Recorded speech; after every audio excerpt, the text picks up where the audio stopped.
You've seen the ads. AT&T is bringing you the future of the internet, and the future is fiber.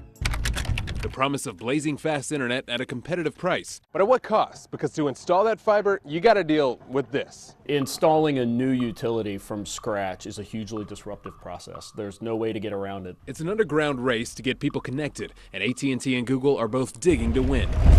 The problem is when they dig a little too much. They dug up our yard, they dug up the yard across the street. Our yard is really messed up. This is where the actual gas line was hit. This neighborhood in Garner was evacuated when a worker busted a gas line. We were actually not able to come back to our home. It was very inconvenient and was not a good experience for me at all. That's where they had dug up the ground, tried to push back grass, and obviously it hasn't grown back. There's still cable out here, if you saw that, on top of the ground. So I don't know when they're going to bury that. We've heard complaints in Raleigh. Cut the telephone wires. And oh, by the way, they did cut the wire for the street light here, which we haven't gotten back yet. More holes and another gas line cut. I said to the fellow, what happened? He said, oh, we cut the gas line. This man lost half his driveway. They had like 6 trucks. They had to backhoe. They had to dig up the whole thing. And in Durham. AT&T came into the neighborhood, slammed in their fiber, and they did a sloppy job. They too have had no breaks from breaks. Things like irrigation systems, invisible fences.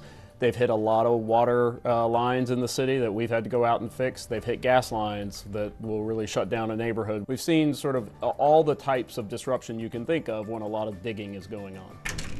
Bo Ferguson is Durham's deputy city manager. Tons of digging, tons of construction, and a lot of people understandably don't know that the first 5 or 6 feet of their yard is the public right-of-way that can be used for this. The city has received more than 430 complaints against AT&T and more than 70 against Google. And there's been quite a bit of damage here from what we've seen, correct? We've had hundreds of complaints, and they've worked hard to try to address those.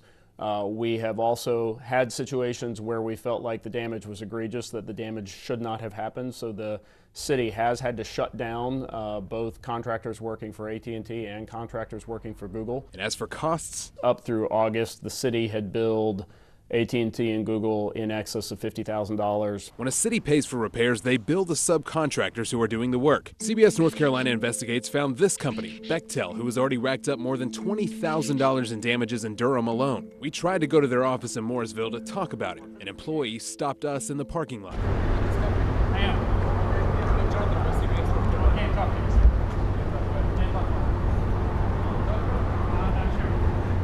He just kept walking away. Another employee came out and asked us to wait.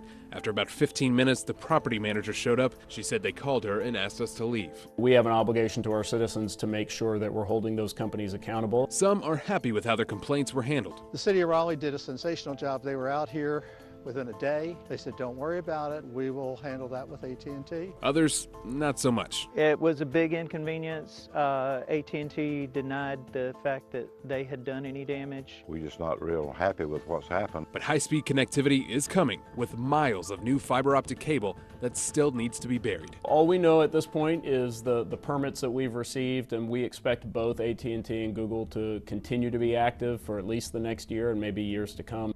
Jonathan Rodriguez, CBS North Carolina.